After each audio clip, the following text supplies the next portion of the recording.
Hello, I am Dr. Charity Murphy, and I was inspired to do this video being that I am a night auditor. I've been a night auditor now for about 4 years, and I just feel like you need to be educated on what you need to know before you check in. And if you're planning on checking in at 10 at night or after 10 at night, the things that you need to know, the things that you need to do so that the process can be good for your family.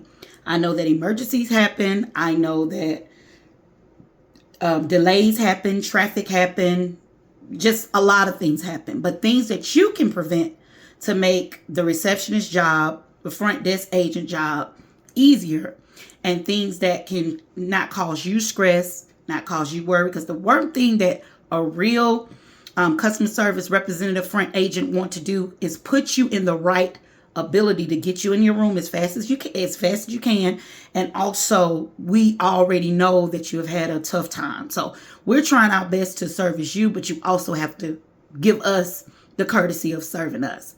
Number one, if you're checking into a hotel after 10 p.m., the most important thing is you want to call the hotel in advance. You want to let them know that you want to be under a red eye. That way they can hold your room and they won't be able to give you a room up, because it is first come first serve at a hotel with occupancy and availability.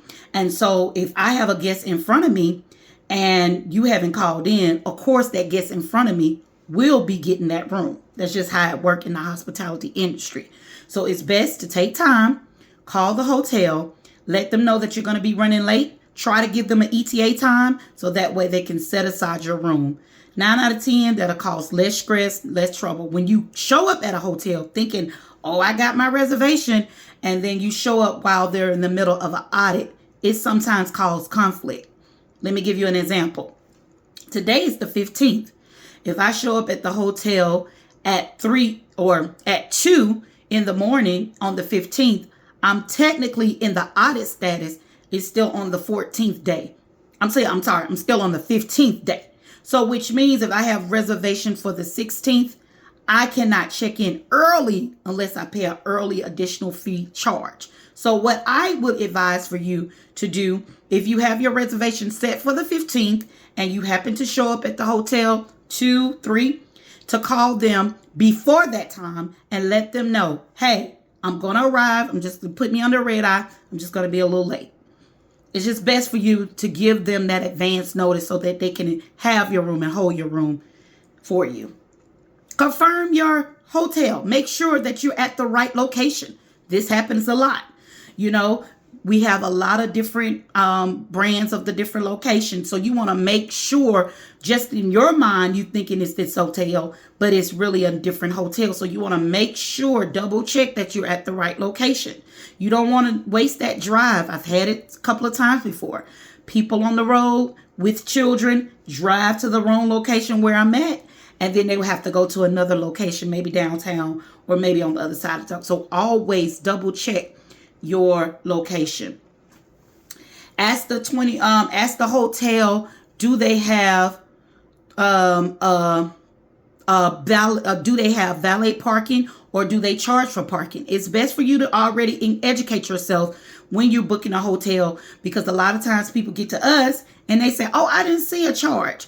A lot of times if you go to the website, at the very bottom where you see amenities, they will have pool, they will have the hours for the pool, if they do laundry service, if they have valet parking, if they have parking, they have the prices there. You want to educate yourself as much for them to assist you. But when you show up and you say, I didn't know about parking, I didn't know about this, I didn't know about that, it's best for you to do that education on yourself before you book that hotel. Make sure that you look at the details. You want a queen room, but you booked the king room. We as a hotel have to honor what you booked and your request. And sometimes with the occupancy and availability, we might not have that room. So if you're looking for that queen room, make sure you read details very properly, making sure that it's a queen room, making sure that it's what you want. Don't think you can book a king room and get to the hotel to switch it to a queen room. That does not always work like that. It's all based on occupancy and availability. Okay. Bring a valid ID. Now, some hotels do allow you to scan your phone to look at their ID to be able to verify them, but we need you to bring us a valid ID. No, a credit card without your picture will not work. We need an ID, a passport to identify that this is you entering your room. And this is more a safety thing. You cannot just walk into a hotel and say, I need a key to my room, and you don't have an identification. How do I know that that's your room? I am a front office representative. So help me to help you. Bring a valid ID.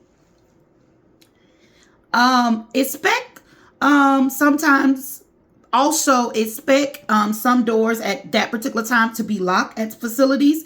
So if you see signs on the door that say this door is locked, please respond when they're speaking to you on the intercom or they're asking you the question. It's not that we're trying to give you a hard time. You have to understand our job is to protect the facility, which is your safety as well.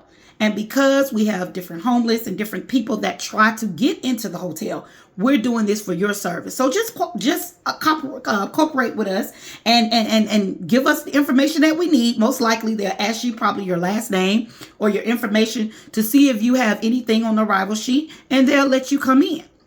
So just be patient. Be patient with us. Know the hotel parking lot procedures. Just know the parking lot procedures and know that there are some that have parking lot security. And you know that if a parking, however, is overfilled, I'm pretty sure that that facility will let you know where to park at. Also will let you know how that goes. So you need to know that. You need to know exactly if you have a vehicle that's a tall truck or a tall van that can't fit in a car garage or can't fit. Read the guidelines and the details of the inches and the length of that parking. Know that before you even arrive, so that would not cause you any headache or pain. Be aware that overnight is not always staffed. So if there's an issue where you're having an allergic problem or you need a feather-free room, it's best for you to imply that early in the day. It's best for you to go ahead, send that through a chat, or either call the hotel specifically, let them know, look, I have allergies to this. I need assistance with this allergy room. I have a pet. I need a pet room. You have to communicate those different things to us. If you have any type of allergies, anything, you need to let us know so that way we can prepare your room properly when you arrive to the hotel. Keep your hotel confirmation handy. I don't know why y'all show up and you know you're about to check in. Yes, we can look up at your last name. Yes, that would be no problem. But confirmation numbers and numbers are so much better and so much easier sometimes to look up. And also, it could be that you made several different reservations and we're trying to find out the reservation you made. Now, this goes into third party. Booking.com, Expedia, Priceline. If you have booked with these companies, they are third parties, which means that they facilitate the money to us. So sometimes when you book with them, understand your date. If you book for a room, for example, if you book for the room for the 15th, your date need to say the 15th and not the 16th. And the problem is, when y'all book for those dates, y'all looking for a check-in, but you have to understand that night audit cannot check you in until the night audit turn over the date. So which means if you be careful with your dates when you're on booking.com, when you're on Expedia, when you're on Priceline and other fantasy, be careful to look at your dates to make sure that that is the date that you absolutely want to check in, absolutely want to be served. Now, with those, some hotels do have what they call an early policy where they have an early check-in fee. An early check-in fee usually can range up to $150 to whatever. Be willing to know if you decide, and I have had this before, if you decide to travel 3 a.m. with your small babies, thinking I'll just get there early, get in the room a little early. No, it's best for you not to even do that trip if you're not able to check in. I encourage you to please stop doing that. Do not make decisions and put your family in decision. I had to many of times see people in their cars, see people try to figure it out until that date turned over. When night audit is running, there is no way we can check you in. There's no way we can do anything. Usually it takes about possibly sometimes an hour to 3 hours sometimes, depending on if the month is changing over, if the day is changing over. So you have to understand, once we run that button, the audit button, that they're running with finances report, they're running room service reports, they're running valet reports, they're running avenue reports, seeing what's missing to be able to serve. So understand that when those reports are running, we have to completely stop everything, and we're not able to check you in at a certain time frame because the night audit has begun. So always be sure to be able, number one, call. You would never go wrong with calling to let us know when you're going to be arriving at a hotel. Also, if you're a stayover, please check out of your stayover room. Come back to get your key rekeyed. Don't think just because I can stay in the same room, I've already talked to them. No, communicate with us, because you will be locked out of your room. So you will have to come back down as a new check-in. Even if that you're staying in the same room, check back in that same room with the credit card and information on file. Help us to help you, okay? Also, please, if you're traveling and you have booked a reservation with your name and the person that is traveling with you do not have their name on that reservation, you have not put their name on that reservation, they are not able to check in. That is the most important thing that you could ever do. If you book a room with your name, only your name, and you're not traveling with your spouse, with your children, I've seen this too many times. Please verify that their name is on that reservation before they take that trip, because they will not be able to check in if their name is not on that reservation. Their name must be on that reservation. That have to be verified through whatever, and you have to call that facility to see how that process worked, but their name need to be on that reservation.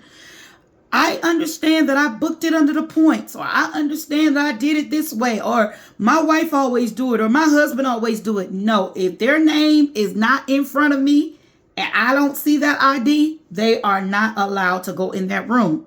Please understand, if you call a hotel asking for someone's name, we cannot give out information of the public and click you to a room if your name or it has not been told to the front desk to connect you. We cannot do that. So please understand, our job as well as yours, help us to become better frontier agents for you and to treat you with the utmost respect that you deserve. Just be reminded that just like you could have a bad day, your front desk agent also could be dealing with something. So you work with us and we work with you. Not everybody in the front agent is nice. Not everybody is excited to be with. But I will encourage you that I promise you, if you stick with these tools that I just provided for you, I guarantee you your check-in at late nights will be smooth as sail. I guarantee you when you get in your room and see that you have feather pillows instead of, or either if you have firm pillows instead of that, or if you are a feather-free room, or whatever the case may be, because you have communicated with that, I guarantee you your stay at the hotel will be pleasant. It will be gentle. It will be all that. We cannot provide different things that you request for last minute. So anything that you could think of that you need, towels, washcloths, blankets, sheets, playpen, whatever you can think of that you may need extra of, it's okay to call the hotel and ask that agent to please leave a note on your reservation that you would like to have extra this, extra that. That way you can be satisfied with your stay at the hotel. These are the tips that I give you. I hope it's blessed you. And I can't wait. If you ever come to my hotel, I can't wait to greet you. God bless you and have a wonderful, wonderful stay wherever hotel that you stay.